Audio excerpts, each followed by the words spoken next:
आता आपल्या आवडत्या मालिकेचे संपूर्ण भाग मालिका प्रसारित झाल्यानंतर लगेचच पाहू शकता फक्त सन नेक्स्ट वर. भारतातील प्रेक्षकांसाठी मोफत सेवा.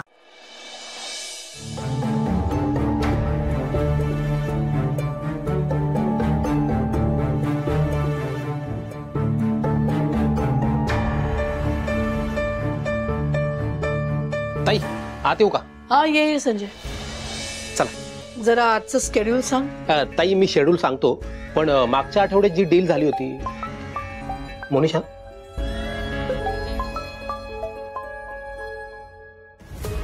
हा मोनिशा बोल. यश कुठेस तू? आम्ही ऑफिसला जायला निघतोय. बोल ना. यश शनाया म्हणजे शनू बेबी. अगं कळलं, पुढे बोलशील का? आम्हाला घाई आहे. शनायाने सुसाइड अटेम्प्ट केलंय. व्हॉट?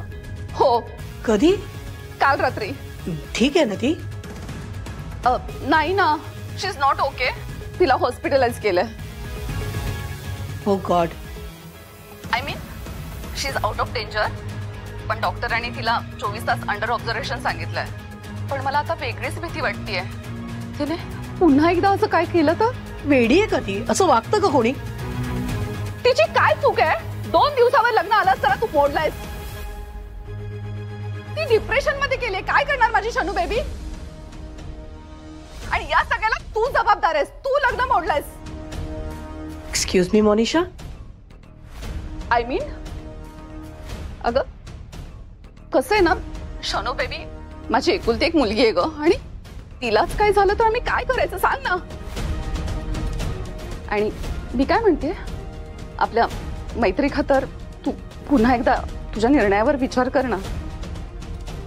हे बघ, आमचा निर्णय झालाय मोनिशा, प्लीज. अगं ती बेशुद्ध अवस्थेत सुद्धा तुझंच नाव घेतीये. काहीतरी नोट लिहून ठेवली असं म्हणत होती ती. कसली नोट? आता माणूस सुसाइड करत असताना सुसाइड नोटच लिहून ठेवणार ना ग? हा म्हणजे तिने सुसाइड नोट लिहून ठेवली आहे, बट आम्ही अजून पोलिसांपर्यंत गेलेलो नाहीये. तुला माहितच आहे ना, पोलिसांना सगळं खरं खरं सांगावं लागतं. हे बघ मोनिशा, तुला आमचा स्वभाव माहितीये ना. आम्ही काय तुझ्या शनायाला वाऱ्यावर सोडणार आहोत का? नाही बघ. हे बघ, तिला बरं होऊ दे. आम्ही बोलू तिच्याशी, ठरवू काय करायचंय ते. आणि हे बघ, आम्ही हॉस्पिटलमध्ये तिला भेटायला येऊ. ओके? तू काळजी करू नकोस. तू तिची काळजी घे. ओके? बाय. हॅलो हॅलो यश. हॅलो.